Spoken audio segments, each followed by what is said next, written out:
Assalamualaikum warahmatullahi wabarakatuh. Gimana kabarnya adik-adik sahabat Tansa? Alhamdulillah sehat semua kan ya. Untuk pertemuan kali ini bersama dengan saya Lista Ayu Maryanti dari Universitas Muhammadiyah Malang. Akan belajar biologi dengan subbab anabolisme, terutama membahas materi fotosintesis. Nah, sebelum kita memulai, mari membaca basmalah bersama-sama. Bismillahirrohmanirrohim. Nah, apa yang dimaksud dengan fotosintesis?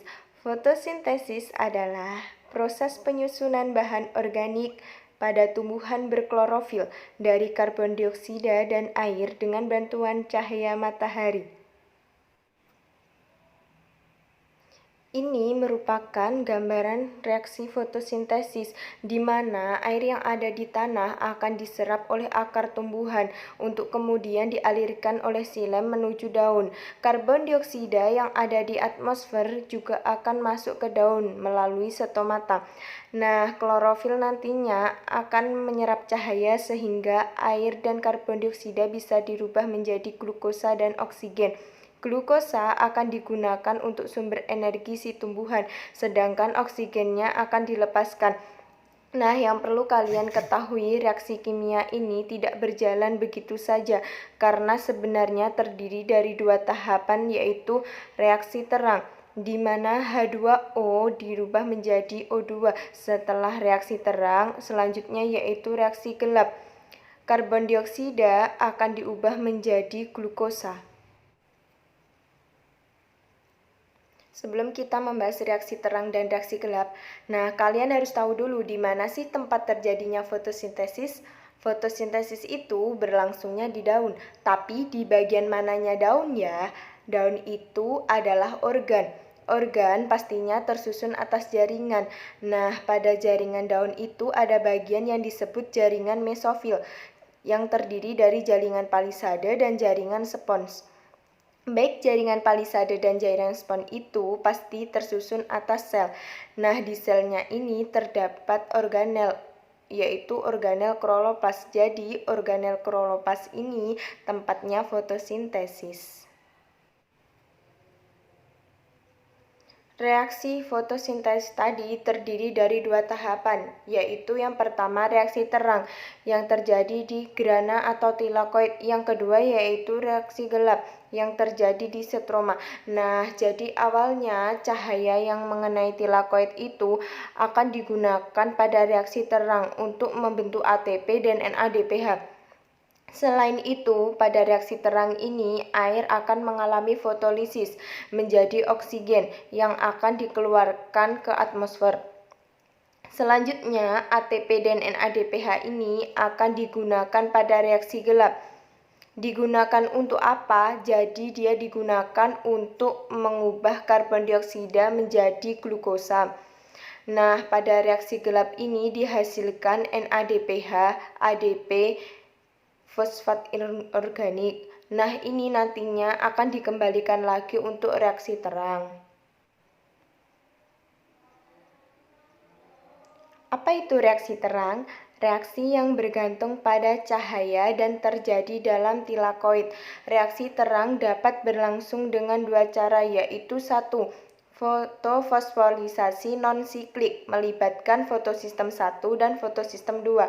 Yang kedua, fotofosforisasi siklik hanya melibatkan fotosistem 1 saja. Sebelum belajar fotofosforisasi non-siklik dan fotofosforisasi siklik, kita harus tahu dulu apa yang dimaksud dengan fotosistem.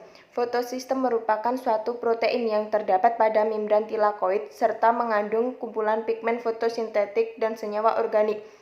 Nah, fotosistem ini terdiri dari dua jenis, yaitu satu, fotosistem 1 dikenal P700 karena mampu menyerap cahaya dengan panjang gelombang 700 nanometer. Kedua, fotosistem 2 dikenal P680 karena mampu menyerap cahaya dengan panjang gelombang 680 nanometer.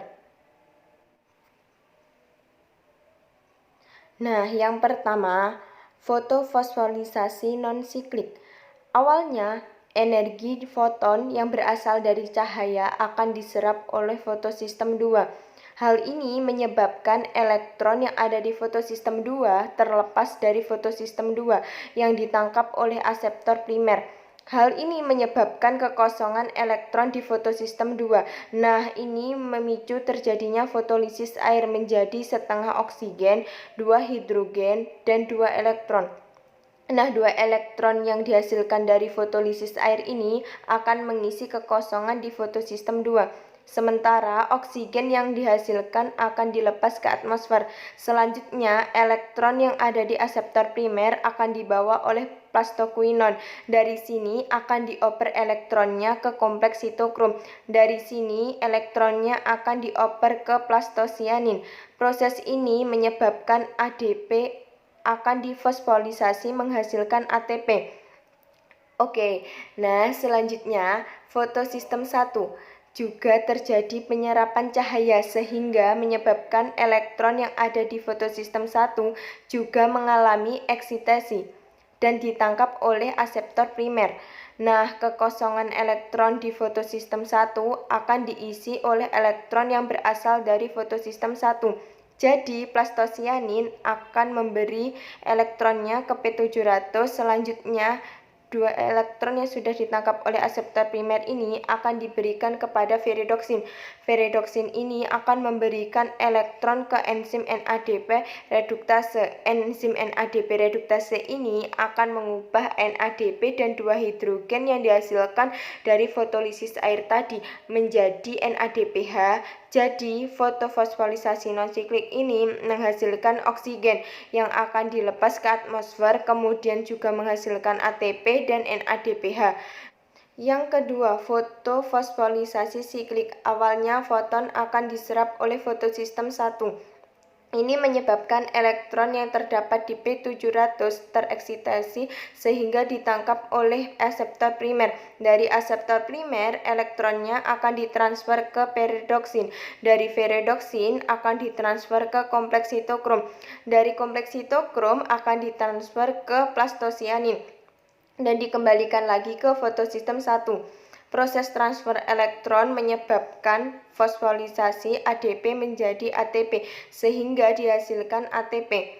Dan pada fotofosfolisasi siklik ini terjadi fotolisis air karena elektron dari fotosistem 1 begitu tereksitasi akan kembali lagi ke fotosistem 1.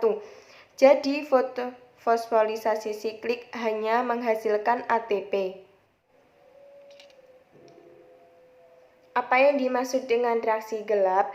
Nah, jadi proses reaksi gelap itu tidak membutuhkan cahaya matahari secara langsung.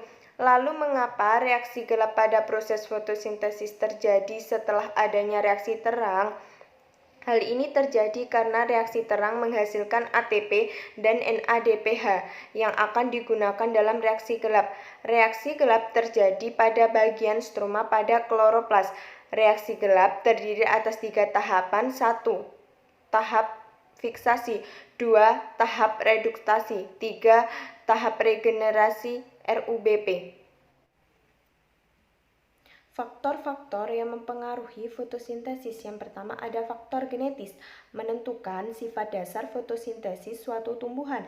Yang kedua, faktor lingkungan, mempengaruhi fotosintesis suatu tumbuhan.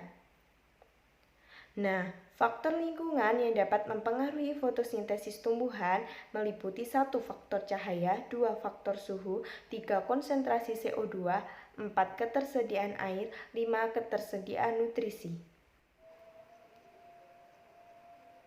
Nah, ini merupakan contoh percobaan fotosintesis. Yang pertama, percobaan Ingenhousz yang bertujuan membuktikan pada fotosintesis dilepaskan oksigen.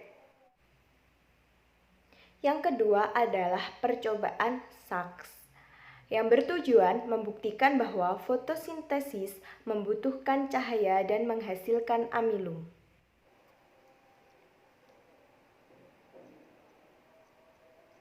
Sekian dari saya, jika ada kurang lebihnya, saya mohon maaf. Wassalamualaikum warahmatullahi wabarakatuh.